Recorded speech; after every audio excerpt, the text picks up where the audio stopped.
2020년 9월 18일 연중 제24주간 금요일 제1독서 사도 바오로의 고린토일서 15장 12절에서 20절의 말씀입니다. 형제 여러분, 그리스도께서 죽은 이들 가운데에서 되살아나셨다고 우리가 이렇게 선포하는데, 여러분 가운데 어떤 사람들은 어째서 죽은 이들의 부활이 없다고 말합니까? 죽은 이들의 부활이 없다면 그리스도께서도 되살아나지 않으셨을 것입니다. 그리스도께서 되살아나지 않으셨다면 우리의 복음 선포도 헛되고 여러분의 믿음도 헛됩니다. 우리는 또 하느님의 거짓 증인으로 드러날 것입니다. 죽은 이들이 정말로 되살아나지 않는다면 하느님께서 그리스도를 되살리지 않으셨을 터인데도 하느님께서 그리스도를 되살리셨다고 우리가 하느님을 거슬러 증언한 셈이기 때문입니다. 죽은 이들이 되살아나지 않는다면 그리스도께서도 되살아나지 않으셨을 것입니다. 그리스도께서 되살아나지 않으셨다면 여러분의 믿음은 덧없고 여러분 자신은 아직도 여러분이 지은 죄 안에 있을 것입니다. 그리스도 안에서 잠든 이들도 멸망하였을 것입니다.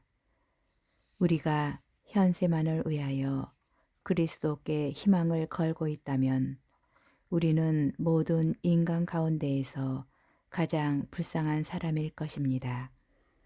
그러나 이제 그리스도께서는 죽은 이들 가운데에서 되살아나셨습니다.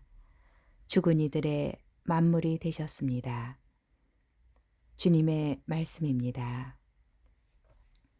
복음, 루카복음 8장 1절에서 3절의 말씀입니다. 그때 예수님께서는 고을과 마을을 두루 다니시며 하느님의 나라를 선포하시고 그 복음을 전하셨다. 12 제자도 그분과 함께 다녔다. 악령과 병에 시달리다 낫게 된 몇몇 여자도 그들과 함께 있었는데 7 마귀가 떨어져 나간 막달레나라고 하는 마리아, 헤로데의 집사 쿠자스의 아내 요한나, 수산나였다. 그리고 다른 여자들도 많이 있었다. 그들은 자기들의 재산으로 예수님의 일행에게 시중을 들었다. 주님의 말씀입니다. 그리스도님 찬미합니다. 오늘 복음에서 주목해야 할 부분은 여인들입니다. 예수님 시대에 랍비를 따라다닐 수 있는, 그래서 스승에게 가르침을 받는 제자가 될 수 있는 자리에 여인들의 몫은 없었습니다.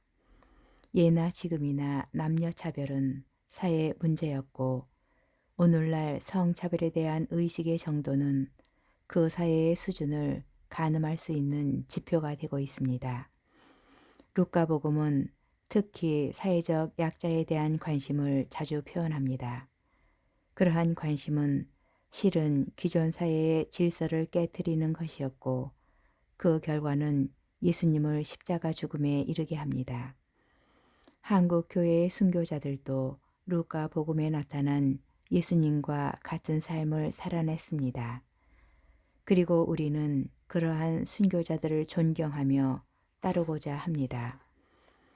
복음을 읽고 묵상하면서 우리는 사회의식을 제거하는 경우가 많지요. 세상 일과 신앙의 가치를 분리한 채 마치 복음 읽기와 묵상을 먼 나라 이웃나라 기행문쯤으로 여기는 태도는 신앙인에게 어울리지 않습니다. 루카복음에서 여인과 함께 하시는 예수님께서는 사회의 문제아셨습니다.